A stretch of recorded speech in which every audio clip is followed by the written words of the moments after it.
Ok, bonjour tout le monde. Je vois que beaucoup de gens ont réussi à se lever tôt ce matin pour ce dernier jour de conf. Donc, je vais vous parler de size-off en Java, parce que la taille, ça compte. Et il y a plusieurs choses que je voudrais que vous reteniez de ce talk.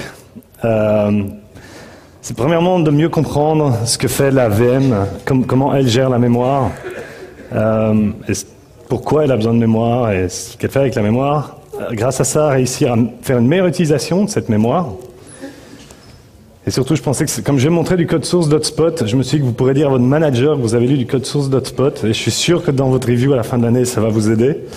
Donc, important. Alors, 2-3 trucs sur moi. Je suis ingénieur chez Terracotta. Qui connaît Terracotta? Wow, c'est bien. On bosse sur des différents produits, donc EHCache, Quartz. Et alors le Terracotta Toolkit, est-ce que quelqu'un connaît et utilise? Non, ça ne m'étonne pas. Je contribue à d'autres projets open source, donc pas sous l'ombrelle de Terracotta, Hibernate, plus récemment Hibernate OGM, d'autres projets open source. Enfin là, je ne contribue plus, et puis d'autres qui sont oubliés depuis longtemps, qui impliquaient des UI en N-curse, etc. Donc ça remonte à quelques années. Et je parle à des jugs et des conférences. Alors ce que je vais couvrir, c'est un peu notre voyage sur l'implémentation dans EHCache 2.5. On a introduit une feature qui vous permet de dimensionner vos caches, la dimension qu'un cache peut utiliser en termes de bytes. Enfin, kilobytes, mégabytes, gigabytes. Et donc, pour pouvoir faire ça, on a dû mesurer les caches. Et ben, c'est un peu le résumé de tout ça, c'est cette présentation. Donc, tout le monde voit c'est quoi le Java Heap. Donc, la VM a besoin de mémoire. Elle a besoin de mémoire pour beaucoup de choses. Pour stocker les définitions de classes et les classes loaders qui sont associées. Les threads ont un impact sur la mémoire. Des call and IO font appel à de la mémoire. Des call GNI font appel à de la mémoire. Le JIT fait appel à de la mémoire. Tout ça sont des mémoires différentes, mais pour toutes ces choses-là, enfin, il y en a qui se rejoignent, mais il y a des tas de mémoires différentes que la VM utilise pour pouvoir faire son boulot de façon efficace. Mais surtout, la VM a aussi besoin de mémoire pour vous, pour pouvoir stocker l'état de vos objets. Donc, ici, je crée mon cousin qui a 23 ans, dont je cache le nom. Et tout ça va évidemment consommer de la mémoire. Toutes ces données, ou à peu près, vont dans le Java Heap. Ou dans le Java Heap, c'est pas vraiment l'intérêt. Enfin, je vais pas discuter de ça dans cette présentation. Donc, comment les différentes VM layout, divisent le heap. Je vais pas parler de tout ça ici. On va juste parler de l'utilisation de la mémoire. Donc, je peux très facilement dire la taille minimale, maximale pour le heap que la VM peut utiliser. Je déclare ma mémoire, je peux en utiliser plus ou moins beaucoup. Alors j'ai mis 3 gigs, ce qui est une valeur complètement théorique, parce que donc, selon les VM, ça sera en dessous de ça, quand vous tournez sur un système 32 bits. Alors il s'avère que c'est un tout petit peu moins que 16 pétabytes de données pour ce que j'ai réussi à lire dans le code source de la VM. Il y a juste un byte check qui vérifie que c'est pas trop gros. Ça, j'imagine que c'est vraiment une valeur théorique. On a des machines avec beaucoup de mémoire chez Terracotta, mais on n'est jamais arrivé à des machines qui sont où que ce soit par rapport à ça. Et toute cette mémoire est managée. On ne doit jamais libérer de mémoire, on fait que des new, et la VM s'occupe de tout, comme par magie. Quand il s'agit de libérer de la mémoire, c'est le garbage collector qui passe de différentes façons et qui s'occupe de libérer de la mémoire. Quand je dis qu'un objet est plus utilisé, c'est là qu'elle sait qu'on peut l'enlever. Pour être très exact, c'est quand un objet n'est plus référencé, donc on ne peut plus y arriver par un route. Et voilà, donc on a notre keyword new, c'est tout ce qu'on utilise, et on crée des objets gaiement jusqu'au moment où la VM est plus d'accord, et on obtient une out of memory error. Qui a déjà vécu ce genre d'exception? Ok, d'accord. Qui peut être relative d'ailleurs à plusieurs parties de la mémoire. Donc, on peut ne plus avoir de mémoire ailleurs que dans l'heap, mais dans le heap, ça se voit. Donc, nous créons des objets. Alors, tout ce que je vais couvrir maintenant, c'est important que je le mentionne, ça couvre Java 1.5, donc tout ce qui est dit là. Enfin, 1.5, 1.6, enfin, il y a des catchs partout, vous verrez. Mais donc, ne prenez rien de ce que je dis ici pour étant applicable à 1.4, enfin, près 1.5. Donc, je crée des objets et ça consomme de la mémoire. Bon, ben ça paraît clair. Donc, j'imagine que chaque fil, donc mon cousin, j'avais son nom, son sexe et son âge. Donc tout ça consomme de la mémoire, ça paraît clair. Donc selon le type, j'imagine très bien que la mémoire va être, enfin, que l'âge de mon cousin va consommer moins que son nom. Ça me paraît évident. Donc pour un booléen ou un byte, ça va consommer un byte, un octet, c'est bien ça en français? Que je dise pas de bêtises. Un quart, un short, ce sera 2, un int, un float, ce sera 4, un long, un double, ce sera 8. Rien de très particulier. Et donc voilà, je crois que ça paraît clair à tout le monde. Tout ce que je viens de dire fait du sens pour le moment? Ok, donc voilà, bah c'est donc pas très compliqué. Donc si je crée une classe avec 32 primitifs bytes, ça devrait consommer 32 bytes. Donc quand même, avant que vous partiez, on va quand même vérifier que je ne raconte pas n'importe quoi. Donc, faisons un petit test. Ouais, on va pas faire un petit test tout de suite. En fait, je vais juste vous montrer ce qu'on va faire. Donc, je vais démarrer une VM. Je vais loader la classe avec mes 32 bytes. Je vais mesurer la mémoire qui est consommée. Je vais créer une instance et garder une référence. Je vais remesurer la mémoire que ça consomme. Je fais la différence. A priori, ça devrait me dire à peu près ça. Non, donc entre les deux, je vais faire pas mal de GC, je vais faire des GC avant, je vais faire ça dans une boucle, etc. Vous allez voir que certaines choses peuvent paraître aléatoires. Donc le grand moment, la démo de fin. Je sens que je passe pour une baltringue, là, personne ne me croit là. Je comprends pas. Donc j'ai ma classe A, qui a 32 bytes. Je vais itérer 5 fois, donc je vais faire tout ce que je viens de dire. C'est ce que je viens de dire dans du code. Et donc ici, à la fin, on m'a demandé de faire 2 points plus grands, donc tout ne marche plus sur le slide. Et à la fin, je regarde la taille que ça me prend. Donc tournons ce test. Voilà, ça commence fort. Ouais. Non. Donc le premier, ça paraît bizarre, mais enfin, disons que la VM fait des choses qu'on ne comprendra jamais. Et après, il dit 40 bytes. On va peut-être pas arrêter ça tout de suite. Alors, je vérifie. Non, il y a bien 32 fils. Non, il y a bien 32 fils, on est d'accord. Ok. Eh bien, c'est pas tout à fait la démo de fin. Donc, que se passe-t-il? Premièrement, faites pas ça. Hein. Donc, vous l'avez pas vu plus bas, mais GCLOT, c'est plein de GC un derrière l'autre. Ne faites pas ça. Je vais faire plein de choses qu'il ne faut pas faire. Je fais ça dans mes présentations souvent. C'est juste pour que tout le monde sorte très confus. Mais surtout, il y a 8 bytes là en plus. Donc on avait bien 32 fils, on s'attendait à 32. Or on est à 40. Donc si je fais les maths correctement, on n'y est pas. Donc c'est peut-être pas si évident que ça. En fait, la VM, quand elle va stocker en mémoire des infos sur un objet, donc c'est un objet de classe A, et il faut sauvegarder son état en mémoire, elle va préfixer cet état avec ce qu'on appelle un object header. Et ça, bien évidemment, consomme de la mémoire aussi. Un object header, si on cherche un peu, ça fait 2 words. Je vais dire word, c'est peut-être traduisible ou traductible.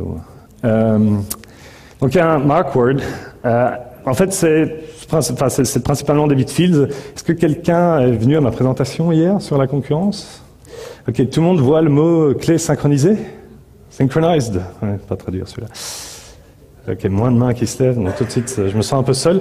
Mais Donc en fait, par exemple, c'est comme ça qu'elle peut voir si le moniteur est pris sur un objet ou pas. Donc il y a cette info-là qui est stockée. Et puis il y a autre chose, c'est un class pointer qui pointe vers un autre objet, qui est un méta-objet, qui donne des choses. Donc, et tout ça fait 2 words. Ça paraît bien être la taille qui nous manquait. Est-ce que est-ce que ce serait toujours 4 bytes? Parce que cette VM tourne donc sur plusieurs systèmes. De quel word parle-t-on? Donc, je pense que ce serait peut-être bien d'essayer. Donc, c'est la deuxième démo de fin, vu qu'a priori, là, on a tout compris. Tout ça fait du sens. Donc, j'ai mes 32, j'ai bien 8. Donc, qu'est-ce qu'on va faire? On va commencer par en enlever un. Donc, si j'en enlève un, a priori, ça devrait me faire 39. D'accord? On va voir ce que ça donne.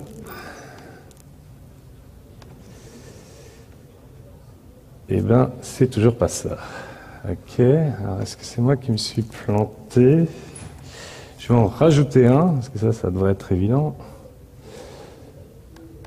Au cas où, on ne sait jamais.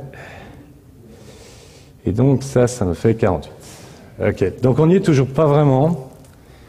Alors, on se posait cette question par rapport à la taille des words. Donc, un truc que je ne vous ai pas montré, c'est que ça tourne bien une VM 32 bits. On va tourner ça, on peut le faire explicite. Ok, tournons ce test. Donc on a 48. Donc a priori c'est pas mal, ça devrait faire ce qu'on se dit, c'est toujours des words. Je retourne ici, j'en enlève un, ça devrait être 48. Donc ça a bien l'air d'être des words de la taille de l'architecture. Et 2, si j'en retourne un de plus et que je tourne, donc là je devrais me retrouver à... Ok, bon, j'ai aucune idée non plus, donc on n'a qu'à le faire tourner, on verra bien. Allez, merde.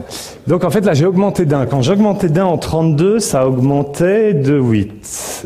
Ici, on est en 64, j'ai augmenté d'un et ça reste à 48. Ça paraît bizarre, ça, quand même. Des 3, des 4, des 5. Là, j'en ai rajouté plus et je suis toujours à 48, ok. Des 6.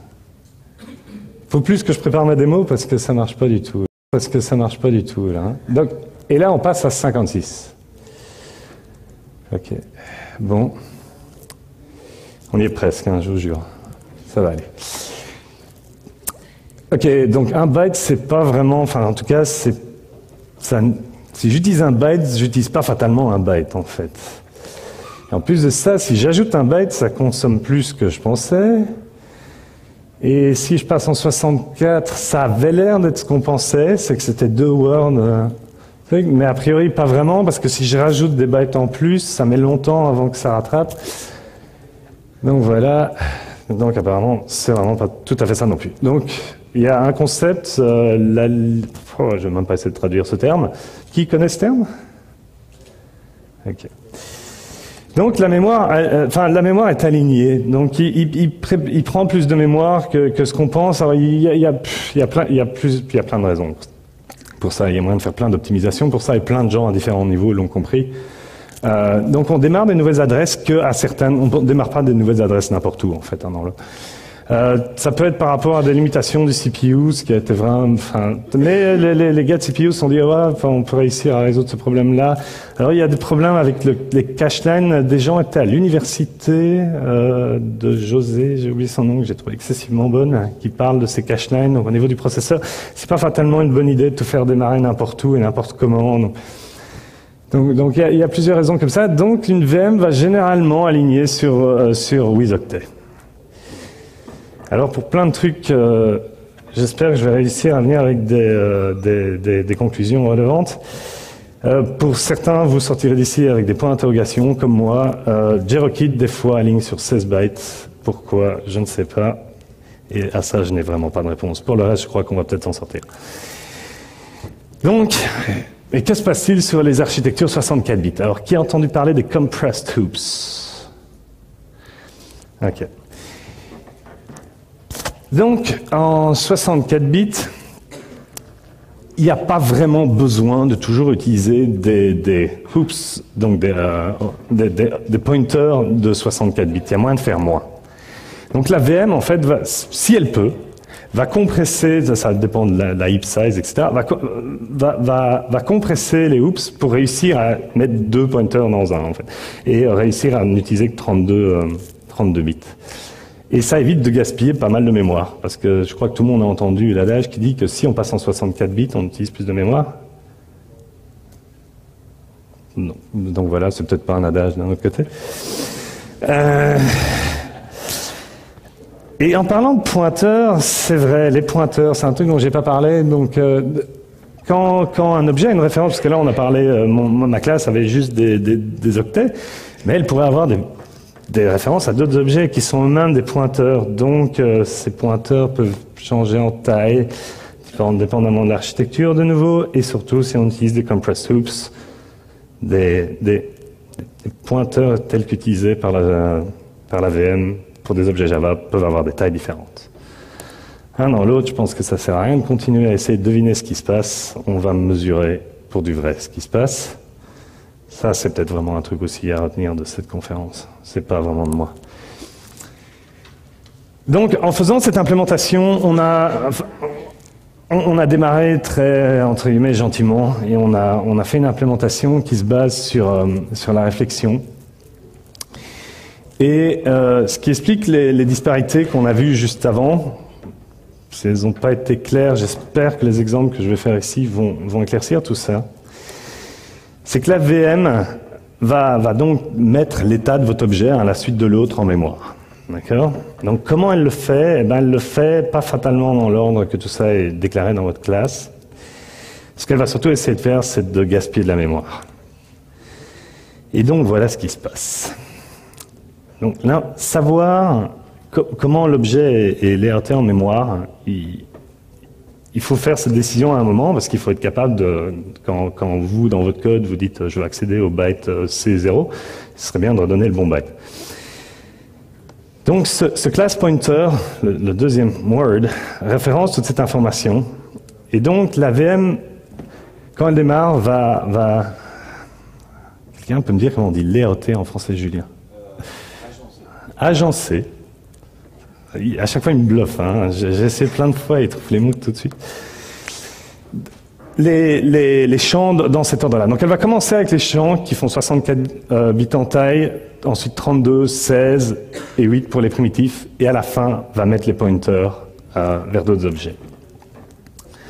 Donc ça paraît compréhensible. Donc si j'ai des longs et des ints, enfin même si j'ai des ints et puis des longs, en mémoire, les longs seront avant les ints. Et alors, il y a un autre truc qu'elle fait aussi, qui est du backpadding. Je vais peut-être pas demander à Julien de traduire. Non, ok, ouais, je l'ai eu. Ça, c'est fait. Donc, le class layouting. Alors là, j'avais le choix soit de faire un graphe, soit de faire du code. Et comme j'ai fait ça hier à 3 heures du matin, parce que je n'arrive toujours pas à dormir la nuit, eh ben, je l'ai fait en code. Juste que je clique sur mon truc. Je vais vraiment allumer le mirroring, ce serait plus simple. Ah, j'ai laissé traîner du code d'une démo que j'ai fait ce matin. Donc, commençons par un exemple très simple. J'ai 3 ints, je vais faire tourner... Pardon ? C'est encore un B, ce compilateur. Ah, rien l'énerve.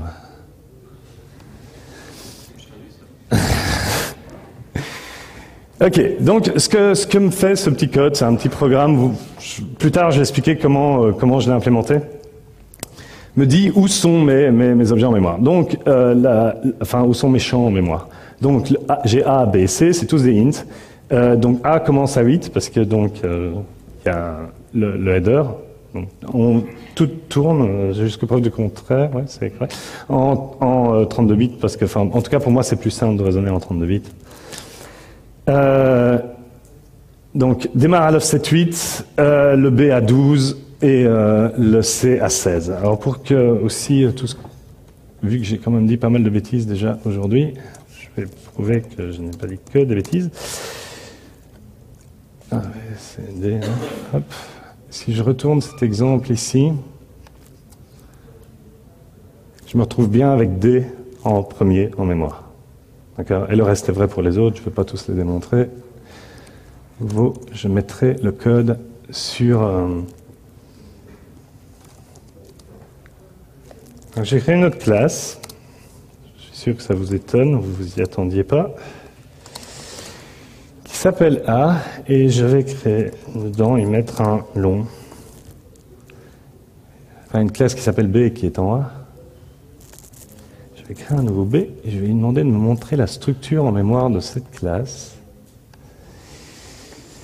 Et donc, ce qui se passe, c'est que donc, le début est comme avant, et puis il démarre à 24. Donc, si vous regardez, il y a un gap de 4, donc parce que le A, C prend 4 bytes, donc on est à 20. Il y a un gap de 4, donc il y a un bloc vide de mémoire, et l'offset pour BA, je réalise que c'est vraiment une mauvaise idée d'avoir nommé ces champs comme ça, démarre à 24.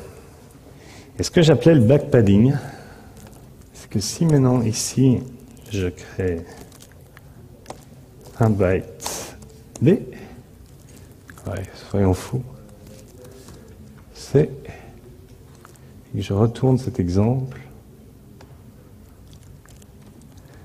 ce que l'AVM va faire, c'est que, ouais, c'est toujours ordonné par offset, je trouvais que c'était la façon la plus claire de le lire. En fait, elle va utiliser cette mémoire qu'elle a sautée pour backpadder les... Enfin, pour pas gaspiller toute cette mémoire, quoi. Là, j'ai 2 bytes qui traînent. Soit elle les mettait à la fin et on avait toujours ce gap de 4 qui servait à rien, soit elle se dit de les mettre derrière. Et donc, c'est ce qu'elle fait. Ça, et après, ça s'applique à toutes les autres structures que je viens d'expliquer, et voilà. Mais l'algo est important à comprendre, parce qu'en faisant, donc, comme je disais, ne devinez pas, là c'était pas mesuré, c'était utiliser votre cerveau, downloader le code de l'AVM et lisez-le. Et c'est ce qu'on a fait, parce que c'est de reverse engineer ça. Ben, nous on était trop bêtes, on n'y est pas arrivé. Mais le code source étant disponible, il suffisait de lire, pourquoi. Mais on est des ingénieurs et on adore que ça soit dur, donc on a d'abord essayé de reverse engineer. Donc voilà, c'est comme ça que tout se passe en mémoire. Alors, il y a peut-être un test que je pourrais faire.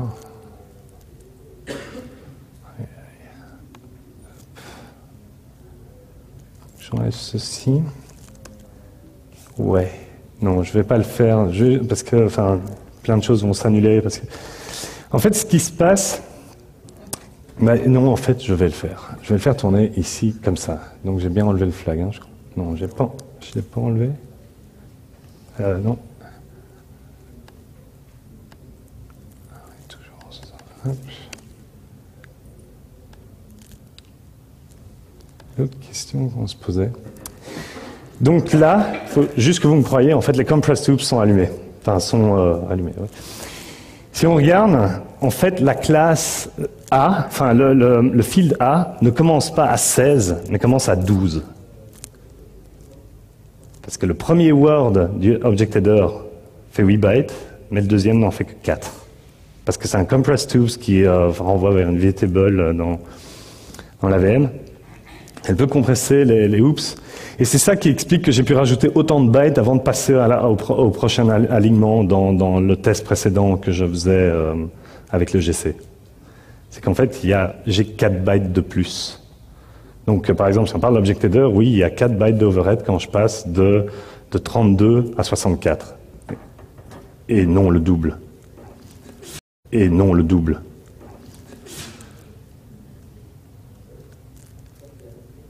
Ce qui est très marrant, parce que du coup, il faut essayer, quand quelqu'un commence à mesurer ses objets, je montrerai ça plus tard, il faut réussir à savoir si les compress hoops sont allumés, quelle archi on tourne, etc. Et il y a plein de choses à essayer de deviner. On avait démarré, donc tout ce code est open source, et dans le code source de IHCache, à une classe près que je couvre, enfin, il est open source aussi, mais il n'est pas dans le core de IHCache, mais j'expliquerai après pourquoi. On avait démarré avec un enum qui s'appelait JVM Information et puis hotspot. On pensait que la vie serait simple. Et en fait, cet enum a commencé à éclater en beaucoup de choses et est devenu très long parce qu'il doit dealer avec toutes les configs possibles et imaginables de tout ce qu'on a découvert. Et j'en parlerai encore plus après. Et tout ça nous a permis de mesurer via la réflexion. Alors, on s'est dit, il y a peut-être moyen de faire mieux. Pour être honnête, beaucoup de ces efforts se sont faits en parallèle. C'était pas vraiment un effort passer un après l'autre. Dans la réalité, ça s'est passé en parallèle et on essayait de voir. Ça nous a aussi permis de cross-checker nos résultats et les implémentations des unes et des autres. Donc il y a une autre approche qu'on a prise, c'est unsafe. Est-ce que quelqu'un connaît cette classe? J'ai vraiment été trop vite sur mes slides pour ceux qui sont venus à mon talk de concurrence, parce que c'était dans les slides. On dit que le code, les démo-codes, ça allait un peu vite, et bien je vois que c'est vrai. Mais c'est pas grave, parce que nous faut oublier tout à propos de cette classe. Dites-vous qu'elle n'existe pas. C'est une classe assez spécifique, et elle vous permet de faire plein de choses que vous ne devriez pas faire. Donc, si vous n'étiez pas à mon talk hier, en fait, j'ai montré ce bout de code-là. Et donc, c'est ce qui permet, plus bas, tout en bas dans le processeur, de faire un CAS, donc une opération, Compare and Exchange sur un x86. Et ça, pour ça, j'ai besoin d'une adresse mémoire. Donc, il faut mon code a besoin de savoir quelle adresse mémoire je veux caser. Et donc, c'est ce value offset qu'il va utiliser pour savoir, pour découvrir après par rapport à l'instance dans laquelle on parle. Donc je passe 10, il sait de quel objet on parle, et avec value offset, il sait quelle valeur on veut caser. Et la façon dont on obtient ce value offset, en fait, c'est via ce petit bout de code statique. Il utilise le unsafe, et il y a cette méthode qui s'appelle object field offset. Et c'est ça qu'on a utilisé pour mesurer. C'est aussi ça, le petit utilitaire que j'ai écrit et qui vous montrait les offsets. En fait, c'est ce que j'utilise. Juste, dis-moi où ça se situe. Et en fait, une fois qu'on a les offsets, calculer à la mémoire, c'est pas mal parce qu'il n'y a plus qu'à vérifier c'est quoi l'offset le plus loin. Et puis, il suffit de faire les maths, ce qui n'est pas très compliqué. Et tout ce que je viens d'expliquer avant, le backpadding, etc., dans la version de réflexion, on est obligé de accounter, mais c'est pas un terme français.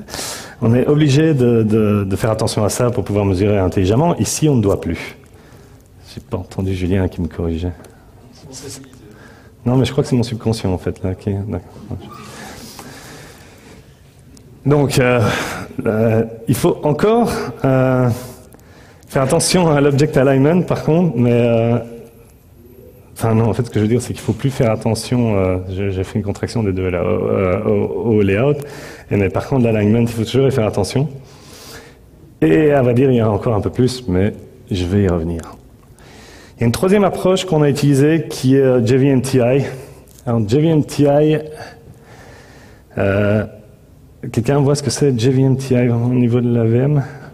En tout cas, ce que ça nous donne, il y a cette classe qui est très intéressante, qui s'appelle instrumentation, en anglais dans le texte, et qui a cette méthode qui s'appelle getObjectSize. Donc je lui passe un objet, et ça me trouve la taille de mon objet.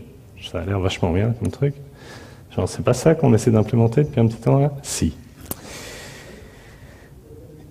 Ça appelle dans la VM et ça se débrouille pour trouver la taille d'un objet. Ça a l'air vraiment pas mal. Et ça me retourne tout ça en bytes. Ben, en fait, c'est exactement ce qu'on veut faire. Ça a l'air pas mal comme approche. Donc arrêtons de se prendre la tête sur le reste et utilisons une instance d'instrumentation qui est une interface qui est implémentée par cette classe qui est du code dont le code source n'est pas bundlé automatiquement, qui est un constructeur privé et donc que j'arrive pas à avoir. Ça commence pas bien. Mais la façon de l'obtenir proprement, c'est en utilisant un Java Agent. Donc un Java Agent, c'est quelque chose qu'il suffit de packager intelligemment. C'est-à-dire il y a un manifeste et je dois y mettre certaines entrées pour qu'ils comprennent ce qu'il faut faire. Ma classe doit avoir une pre-main method qui prend deux arguments, le deuxième étant celui qui nous intéresse, l'instrumentation. Et j'aurai une instance. Donc ça a l'air pas mal. Il y a un mot-clé qui est là, c'est packager. Donc ce qui veut dire que ça doit être un jar à part. Ce qui est légèrement en relation avec ce que j'ai dit juste avant, c'est que c'est pour ça que c'est pas dans les Hcache Core. Et après, ce que je fais avec mon jar, c'est que je le passe à la command line en disant -Java Agent et je passe le path vers mon le chemin vers mon le jar qui contient l'agent. Sauf que nous, Terracotta a nécessité de modifier la ligne de commande avec des trucs qui faisaient encore plus peur que ça, fut un temps. Et par expérience, on sait que les clients sont pas heureux quand on leur demande de faire ça. Donc ça leur fait très peur. Et puis dans toute l'optique de simplicité d'utilisation d'Hcache, on s'est dit que c'est pas vraiment une bonne approche. Donc, ce fameux me répétais-je donc il faut réussir à avoir cette méthode invoquée pour réussir à avoir l'instance d'instrumentation. Et donc, comme je dis, modifier ça, ça paraissait trop compliqué pour une feature qu'on voulait par essence être simple. Et vous verrez pourquoi après, dans quel sens ce size-off fait du sens pour Hcache. On voulait que tout devienne très simple, donc là c'était très... on paraissait faire le contraire. Donc on ne pouvait pas faire ça. La JDK 6 vient avec une API qui s'appelle la Attach API et qui permet d'attacher à un process qui tourne déjà. J'imagine que c'est ce que fait Byteman quand il accroche, donc il trouve, c'est pour ça qu'on lui passe le PSID, mais surtout ce qui est très intéressant pour nous, c'est qu'on peut s'attacher à soi-même. Et loader l'agent, comme le fait Byteman. Donc s'attacher à soi-même, ça paraît être une bonne idée. Il suffit juste de rajouter une méthode ou quelque chose dans le manifeste. Et c'est parti. Maintenant la question c'est où est cette attach API? Eh bien elle est dans le tools.jar. Et qui est sur le class path, sur macOS X, mais pas sur les autres. Alors comme vous voyez, on n'est pas du tout un shop Mac, donc nous on a testé notre truc, genre ça fonctionne super bien, super, on envoie ça dans ce qu'on appelle notre ferme de singes, qui tourne tous les tests d'intégration, pour le nouveau projet et tout, on installe tout, on est super fiers, genre ça va y aller, le premier build back, tout qui explose, trouve pas les classes. Enfin, on se dit waouh, super. Mais il est là. Il est installé, il est juste pas sur le class path. Donc, comme il n'est pas sur le class path, qu'est-ce qu'on fait? Eh bien, on le charge nous-mêmes. Donc on se met à chercher autour d'où la VM a été installée. Il y a plusieurs layouts, peut-être un peu là, un peu ailleurs. Mais on cherche et on essaie de trouver. Et quand on le trouve, eh ben, on la charge. Et ça y est, on peut s'attacher à notre VM. On soigne notre instance d'instrumentation. Victoire. Fin de la présentation. Il me reste 23 minutes. Ce qui est super avec cette approche, c'est que si jamais on se plante, eh ben, parce que on trouve pas le tool jar par exemple, eh ben, on se laisse tomber sur le unsafe. Si jamais c'est un endroit où on peut pas accéder au unsafe, eh ben, il n'y a pas de problème. On utilise notre fallback sur réflexion automatiquement. Et là, sauf si vous avez mis un security manager qui nous laisse pas faire de la réflexion. Enfin, de toute façon, ça explose bien avant alors. Donc, c'est bon. Ça fonctionne. Mais non, ça fonctionne pas. Alors, comme le dirait quelqu'un de très connu avant moi, il y a un dernier truc dont il faut que je vous parle. Et c'est pas mon iPhone. Il y a un dernier petit problème. J'espère qu'il y en a vraiment juste un, d'ailleurs. Mais on verra. Donc, vous vous souvenez qu'on est dans un environnement managé, et tout le monde voit c'est quoi le garbage collector? Ouais, j'ai encore des gens avec moi, ça se passe plutôt pas trop mal. Et il a besoin de plein d'informations, le garbage collector, parce qu'il doit pouvoir libérer la mémoire auquel les choses se passent, etc. Et cette information, selon le garbage collector qu'on utilise, eh ben, elle a besoin de la place elle-même. Quelqu'un voit c'est qui CMS, le garbage collector? De toute façon, franchement, dans ce talk-ci, je veux dire qu'on s'en fout. Le seul truc qu'il doit faire, c'est quand la mémoire se libère, il doit pouvoir mettre ça. Donc ça, c'est le fameux moment où vous regardez du code de la VM, et donc vous avez un bonus à la fin de l'année. Il doit pouvoir réussir à mettre ça en mémoire. Donc selon nouveau sur base du code source que vous voyez là, l'architecture sur laquelle vous tournez, etc. En fait, un objet, quand vous utilisez CMS, a une taille minimale qu'il prendra toujours. Même si votre objet ne le prend pas, la VM lui réservera cette place-là parce qu'après, il doit pouvoir mettre ça dedans. Mais bon, on a fini par le trouver. Donc ça y est, on y est arrivé. On a, comme je disais, on a implémenté ça avec des cross-checkers, donc on a des tests qui tournent, qui testent plein de choses et qui non seulement vérifient qu'on trouve bien le résultat auquel on s'attend, mais il utilise les 3 implémentations et si on a une qui diffère, ça explose. Et, ce qui nous a, comme je disais, quand on a fait tout ça en parallèle, c'est comme ça qu'on a fini par chercher de plus en plus et de trouver ce qu'on cherchait. Et au début, on ne savait pas tout ce qu'on cherchait. Et pourquoi est-ce que tout ça est important pour vous? Ben, la VM, elle, comme je pense vous le voyez, elle s'occupe de plein de belles choses pour nous, sur lesquelles on doit plus se prendre la tête, quoi. Donc, la façon dont vous mettez vos classes, essayez de faire des optimisations comme ça, tout ça peut ou ne peut pas marcher avec la version 1.7. Il y a encore des choses qui changent, donc ça change tout le temps. Faut pas essayer de tirer des conclusions trop rapides. De nouveau aussi quelque chose mesuré. Mais quelque part, on utilise quand même cette mémoire et donc on en est responsable. Et de nos jours, ces mémoires peuvent grandir relativement large. Qui tourne avec un heap de 1 giga en prod là? 2? 4? Et au-dessus de 4? Ok. Et en dessous d'1 giga? Et tous les autres sont pas en prod. Ok. C'est une conférence de développeurs. Maintenant, on peut avoir des heaps très larges, mais que faire avec toute cette mémoire? Et un exemple standard, en parlant des edge cache, c'est de mettre des choses en mémoire. Ce qui vous permet de garder, donc, vous avez vos infos importantes en mémoire en permanence, c'est près de votre processeur, donc pour tout ce qui est fait, et c'est vraiment près de votre processeur. C'est-à-dire que quand je dois aller chercher la liste des pays par rapport au code ISO, disons, pour des valeurs standards, c'est pas à chaque fois une requête vers ma DB qui passe par tout un stack JDBC sur le réseau, etc. Non, c'est en mémoire, donc c'est vraiment rapide. Et en fait, ce qu'on a essayé de faire, c'est de faire que le cache, en fait, manage ses ressources pour vous automatiquement. Et donc, tout ça a été fait dans l'effort du nom de EdgeCache Arc, qui veut dire Automatic Resource Control, et qui vous permet de donner des tailles. Donc, qui utilise EdgeCache? Et parmi tous ces gens, donc, vous écrivez votre EdgeCache.xml. Voilà. Donc, maintenant, vous pouvez donner une taille pour vos caches en termes de bytes, et plus en termes d'éléments, qui est quelque chose d'assez contre-intuitif. C'est assez compliqué de raisonner et de trouver les bonnes tailles, etc. Évidemment, quand je dis byte, vous vous fixez avec ce que vous voulez, et ça fait ce que ça doit.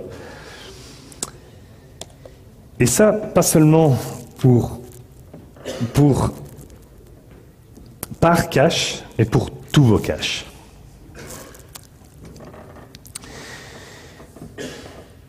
Donc, ce qui se passe maintenant, c'est quand vous mettez une valeur dans... Donc ça, c'est l'API pour mettre une valeur dans un cache EdgeCache. Donc c'est un élément, parce que l'élément vous donne accès à plein de choses à un niveau très fin, genre comme le per element TTI et TTL, etc.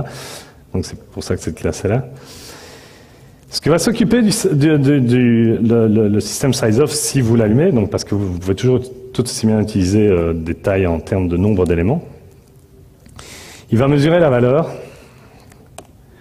il va mesurer la clé, et quand je dis il va mesurer la valeur et la clé, il va mesurer tout l'object graph. Donc ça, j'en ai pas parlé, vous pouvez aller le voir, il y a tout du code qui s'occupe de naviguer tout le graphe, qui bien évidemment deal avec les références cycliques, et il considère en fait tout ça vraiment comme un seul graphe. C'est-à-dire que si votre clé référence quelque chose qui est dans la valeur, il ne va pas le compter deux fois, donc il ne compte pas ça comme deux éléments séparés. Ouais, il y a des tas d'autres choses, des tas d'optimisations qu'ici je couvre pas. Je vais pas trop en parler. Si jamais des choses vous perturbent, je pense qu'on aura largement du temps pour les Q&A. Et il va aussi mesurer les containers, le ou les containers. Donc, comme IHCache est un système qui a une architecture en termes de tiers où si je mets quelque chose en mémoire, et j'ai configuré que la mémoire, ça n'utilisera que la mémoire, mais je peux aussi dire que je veux utiliser le disque ou cluster avec Terracotta ouais, il y a notre produit qui s'appelle BitMemory. Et donc, en fait, il peut stocker l'information au final pas seulement dans le heap. Donc il y a trop de pression au niveau de la mémoire, donc il va les stocker sur le disque, il va stocker dans ce qu'on appelle le off-heap. Il peut faire plein de choses. Mais c'est pour ça que c'est le ou les containers. Donc si je prends l'équivalent d'une map entry, il va calculer le footprint de tout, et de tout en mémoire. C'est-à-dire que si un tiers inférieur a un impact sur la mémoire, on mesure tout ça aussi. Donc on mesure vraiment, du point de vue du cache, tout ce que le fait de mettre cette clé et cette valeur en mémoire impacte le cache. Ce qu'on ne fait pas, c'est les références croisées à travers vos valeurs. Donc si vos valeurs référencent tous, je sais pas moi, un même objet, ceux-là seront calculés plusieurs fois. Et pour ça, on a introduit une annotation et d'autres choses. Donc il y a de support pour ça. Je peux en parler plus après si nécessaire, mais voilà. Gardons ça comme ça pour le moment. Et donc tout ce qui me reste plus qu'à dire, c'est combien j'aimerais utiliser de mémoire. Donc en fait, IHCache a des cache un ou des cache managers. Cette notion de cache manager qui manage, comme le nom l'indique, des caches. Et donc je peux définir la taille de mon cache ou de mon cache manager en entier en termes d'un maximum de bytes on heap. C'est une erreur. Le vrai nom de cette config, comme vous allez voir juste après, c'est max byte local heap. Je ne vais pas rentrer en détail pourquoi le local est là, mais en tout cas, IHCache peut être largement distribué, donc je pense que ça fait du sens. Mais ici, comme on parle que de heap, local, restons-en à ça. Donc voilà un exemple de IHCache.xml pour ceux qui n'en ont jamais vu. Pour ceux qui en ont vu, vous remarquerez la différence qui est en gras. Donc c'est-à-dire je crée un cache manager qui dit qu'il peut utiliser jusque 512 mégas de la mémoire heap, qui contient 3 caches, cache 1, cache 2, cache 3, parce que j'ai beaucoup d'imagination. Et le troisième dit qu'il veut utiliser 256 MB pour lui. Alors, ce qui se passe quand je fais ça, c'est que cache 1 et cache 2, il leur reste 256 mégas à utiliser à eux deux. Et le manager, selon les access patterns, les motifs d'accès à vos caches, va décider de balancer et d'éviter plutôt de cache 1 ou de cache 2 automatiquement dès qu'il doit récupérer la mémoire. Donc c'est quelque chose qui n'est plus du tout statique, ça dépend entièrement du runtime de votre application, quoi. De comment votre application, j'allais dire exercice, mais c'est pas ça, donc accède le cache, interagit avec le cache, le cache manager va s'occuper lui-même de balancer tout automatiquement. Sauf pour cache 3, où vous avez dit d'utiliser un maximum de 512. Le problème avec ça, c'est qu'il utilisera maximum 512, mais ça veut dire que vous avez réservé 256. Vous avez réservé 256 pour ce cache, et le cache manager n'utilisera jamais des bytes réservés à ce cache pour 1 ou 2. J'espère que ça vient de faire du sens. Donc en fait, en deux mots, tous ceux que vous dimensionnez en mégas, si vous utilisez les deux, vous n'êtes pas obligé d'utiliser les deux d'ailleurs. Vous pouvez utiliser un ou l'autre, ou les deux. La seule chose que vous ne pouvez pas faire, c'est dire que vous dimensionnez vos caches 1 et 2 en termes d'éléments, si vous utilisez ça au-dessus. Là, le mix and match, on ne peut pas encore faire, parce que ça va avec des tas de problèmes et de répercussions qu'on n'est pas sûr de même comprendre nous-mêmes, mais en tout cas, je pense que si on laissait le faire, je pense que beaucoup de gens se tiraient plus dans le pied qu'autre chose. Donc on a décidé de ne pas le permettre, en tout cas pour le moment. Donc voilà. Et à vrai dire, ça y est, c'était pas si compliqué que ça, je pense, d'implémenter un size-off en Java. Je pense que, et en tout cas maintenant, en bénéficier pour ce qui est d'un cache, je pense que ça rend tout, tout très très simple. Et bien en conclusion, il y a quand même un petit dernier truc qu'il faut que je mentionne. Tout ça est open source, donc allez-y, downloadez-le, utilisez-le. Si vous utilisez Hcache déjà aujourd'hui, c'est très peu de modifications de config, et tout ce que j'ai fait là en XML peut être fait en code, mais aucune présentation Java ne serait complète sans son slide XML. Mais il est tout à fait possible qu'il y ait encore des bugs.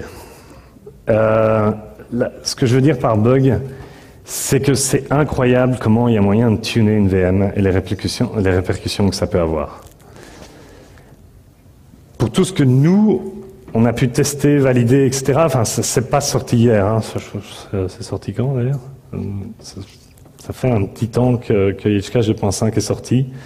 A priori, de tout le feedback qu'on a, on n'a pas encore vraiment eu de feedback de bug, à vrai dire. Proprement dit, c'est des bugs qui sont ouverts à discussion, c'est des interactions bizarres avec, disons, Groovy par exemple. Parce que Groovy modifie vos classes et il y a à nouveau il rajoute des fields qui sont en fait ces fameux fields partagés. Donc chaque classe de type bla a la même info et référence les mêmes objets. Et nous, on les size plusieurs fois. Oui, on les size plusieurs fois. Et comme je disais, on a une annotation pour ça. On a aussi je sais pas comment dire, enfin, de façon déclarative, vous pouvez dire des choses à éviter. Et alors, c'est en ça que je dis, est-ce que c'est un bug ou est-ce que c'est pas un bug? J'en sais rien. Nous, la seule chose qu'on sait, c'est que si on doit maintenir tout ce que font les frameworks là-dehors, genre, on va passer notre temps à maintenir ça, quoi. Donc, ce qu'on est là, on est dans un effort de standardisation de comment permettre très facilement d'ignorer ces champs, etc. Puis on est en pourparlers avec les différents acteurs pour essayer de rendre ça plus simple. Mais il y a peut-être vraiment des bugs de switch d'optimisation qu'on a ratés. Et on serait très heureux de les connaître. Donc si vous avez des cas exotiques et fous, etc., eh ben, ces cas nous intéressent. Et je serais très content d'en parler avec vous. Donc, je vous en prie, allez-y, downloadez. Essayez, il y a des forums, il y a un bug tracker si vous trouvez effectivement des bugs. Voilà, donc si vous voulez downloader tout ça, sur hcache.org ou via Maven.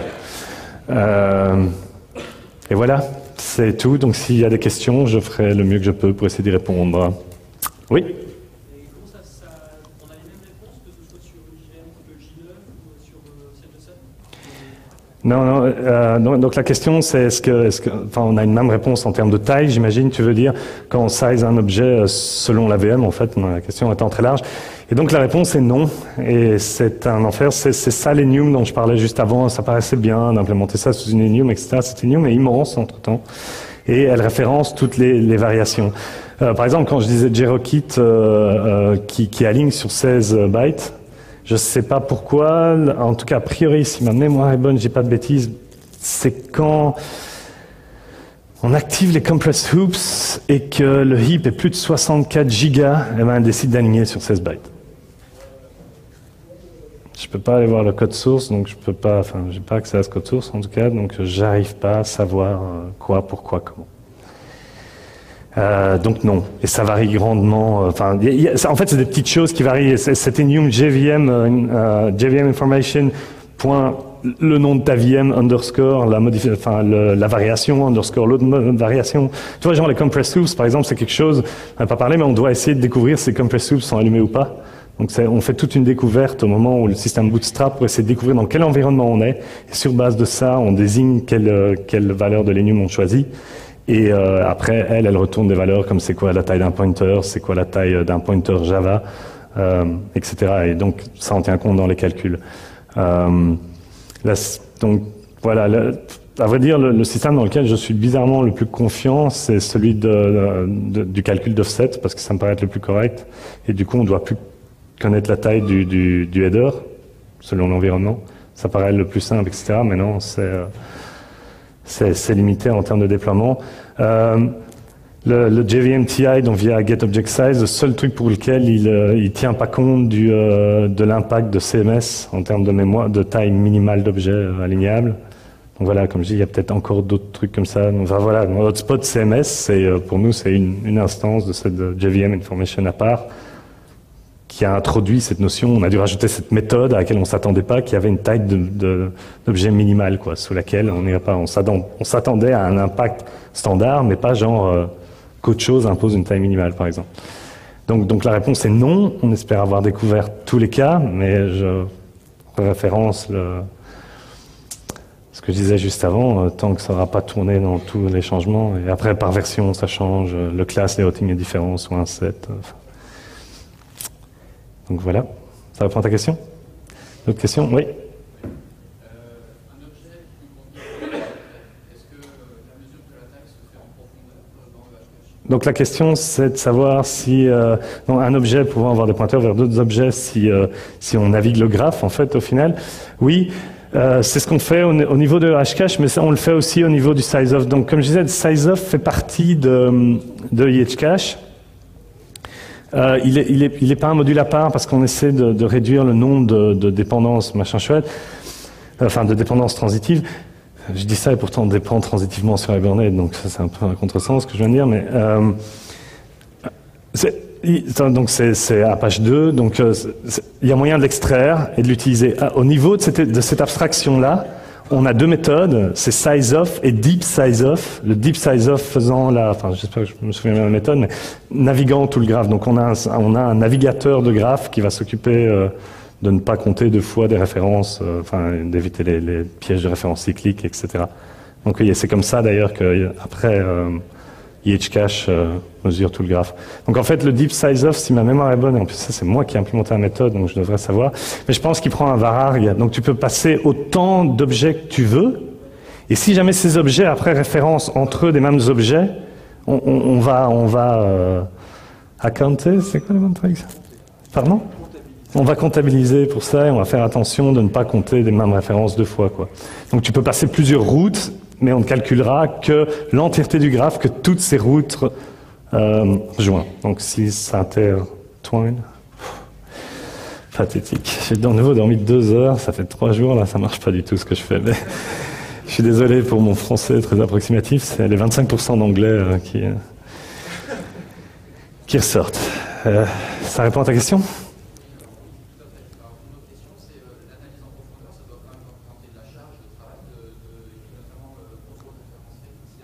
Ouais. Donc la question est le fait de naviguer ce graphe, ça a un impact en termes de charge. J'aimerais pouvoir dire non, le CPU ne fait rien. Si, tout à fait, le CPU fait quelque chose. Et ce qui d'ailleurs devient le plus compliqué, c'est de réussir sur base de l'object identity, de ne pas compter plusieurs. Et le plus gros est le graphe, le plus ça devient compliqué, etc. Donc oui, tout à fait, ça a un impact. Et d'ailleurs, c'est ce que je viens de dire qui est exactement le hotspot pour le moment. Et voilà, on a 2-3 idées sur comment essayer de rendre ça peut-être encore mieux. C'est un chouette problème à résoudre. On va en discuter après. Tu as plein d'idées, je suis prêt à les prendre. D'ailleurs, c'est un projet open source. Donc voilà, ouais, c'est compliqué, ça a un impact. Maintenant, on voit deux patterns, c'est sûrement un terme français. On voit deux patterns d'utilisation dans le sizeof. C'est-à-dire que tu peux l'allumer tu fais tourner ton système pour du vrai, et puis tu regardes la taille en termes d'éléments. Donc tu peux toujours demander à Hcache, tiens, combien d'éléments tu as. Donc on a des tas d'outils autour de nos produits qui te permettent de voir aussi comment tout ça tourne. Et donc tu peux voir quand tes caches sont vraiment complètement occupées. Si tu as un système statique, dont ce que je viens de dire n'a genre à peu près aucune chance, mais en tout cas à un moment tu peux te dire ok, je coupe mes caches nouveau en termes de nombre d'éléments, et après en prod je passe comme ça parce que je veux plus payer l'overhead du sizeof. Mais non, évidemment ça tue le truc, l'option de déclarer une taille au niveau du cache manager et de le laisser balancer automatiquement d'un cache à l'autre. Là, d'un coup, tu viens à nouveau de mettre une hard limit par cache, et donc tu perds ça. Mais Et voilà, après, je crois qu'il y a, enfin, sincèrement, je crois qu'au final, la réponse, c'est il n'y a pas de solution, selon moi. C'est tous ces trucs, on veut les faire, ça a un impact. Ce serait génial d'avoir des trucs gratuits, mais je crois pas encore tout de suite, non. Ça répond à ta question? Super. Je crois que quelqu'un d'autre avait une option. Oui. Je vais prendre la question du monsieur juste derrière toi, parce qu'il me reste genre 0 minute en fait. Quelle est votre expérience avec les soft references qui devraient éviter de refaire ces heures en principe? Oui, donc la question c'est, donc les soft preferences et d'autres d'ailleurs, s'il faudrait les sizer ou pas. Alors la question est très bonne, il y a autre chose, je vais répondre à une autre question dans le même genre. En fait, il y a des choses qu'on ne mesure pas automatiquement. Et il y en a plein en fait, il y en a ça étant un exemple.